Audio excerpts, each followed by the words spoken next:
প্রথমবারের মতো আসা অনুভূতি বেশ ভালো লাগছে আলহামদুলিল্লাহ।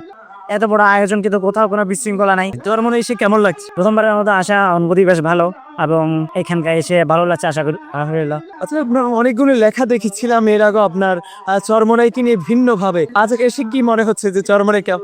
খুব বেশি আসলে ভিন্নভাবে খুব বেশি লিখি নাই, হয়তো একটা দুইটা লেখা। বাকি এখানে এসে এখানকার যে পরিবেশ পরিস্থিতি এবং এখানকার যে ব্যবস্থাপনা, এই ব্যবস্থাপনাগুলো আসলে এখানে সরাসরি না আসলে বোঝা যায়। মানে আমাদের তো ফেসবুক বা অন্য যে আমাদের লেখালেখিটা একটা জগৎ, একটা ছোট জগৎ, আর এটা একটা বংশ পরম্পরা, একটা লম্বা চওড়া জগৎ, একটা বিশাল জগৎ। তো আসলে আমাদের ওই লেখালেখি যেখানে কতটুকু ইফেক্ট করতে পারে এটা আসলে খুব বলা যায় না যে খুব বেশি ইফেক্ট এখানে করতে পারে। আপনার জায়গা থেকে আজকে আসার পরে মানে টোটাল সকাল থেকে এ পর্যন্ত কি দেখলেন এবং পুরো বা পরিবেশটা আপনার কাছে কেমন লেগেছে?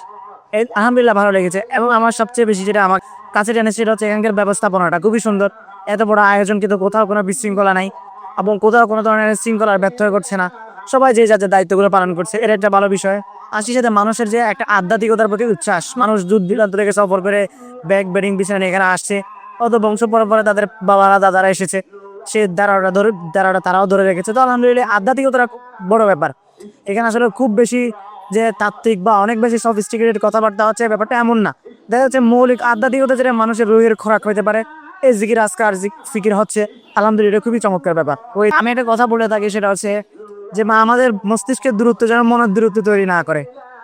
প্রত্যেকটা মানুষের এক এক ধারার মানুষের নিজস্ব চিন্তা আদর্শের একটা গণ্ডি থাকে, কিন্তু মানুষ যে আধ্যাত্মিকতা বা রুহের খোরাক যেটা চায়, আত্মার একটা প্রাণ যেটা চায়, এটা আসলে আধ্যাত্মিকতা বিবর্জিত হয়ে এটা পারা যায় না।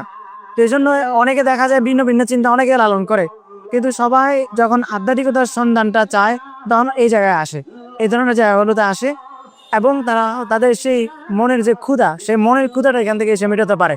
তো এই হিসেবে বলা যায় যে মানুষের মধ্যে বিভিন্ন ক্যাটাগরি মানুষ এখানে আসছে, আমরাও দেখতে পাচ্ছি। তো দিন শেষে এখান থেকে একটা পরিবর্তনের চমক নিয়ে তারা যাবে, কারণ সেই জিনিসটা এখানে তারা খুঁজে পাবে। আচ্ছা, কি মনে করেন চরমোনাই কি শুধু আধ্যাত্মিক এই বিষয় নিয়ে থাকলে ভালো হবে নাকি রাজনীতিটাও? কোনটা? আসলে দুইটা ধারাকে আলাদা আলাদা করে ফেলা দরকার, কারণ আধ্যাত্মিকতা এবং রাজনীতি দুইটা ভিন্ন হলে সুবিধা। কারণ আধ্যাত্মিকতায় রাজনীতি ঢুকে গেলে আস্তে আস্তে আধ্যাত্মিকতা আস্তে আস্তে মলিন হয়ে যায়, কারণ ওইখানে অনেক দেনা পাওনা হিসাব নিকেশ চলে আসে, আর আধ্যাত্মিকতার মধ্যে হিসাব নিকেশটা থাকে না। তো আমার পার্সোনাল রেফারেন্স বা আমার পার্সোনাল মন্তব্য হবে যে এই ধরনের মাহফিল আধ্যাত্মিকতা এগুলো যেন সম্পূর্ণ রাজনীতি বিবর্জিত থাকে।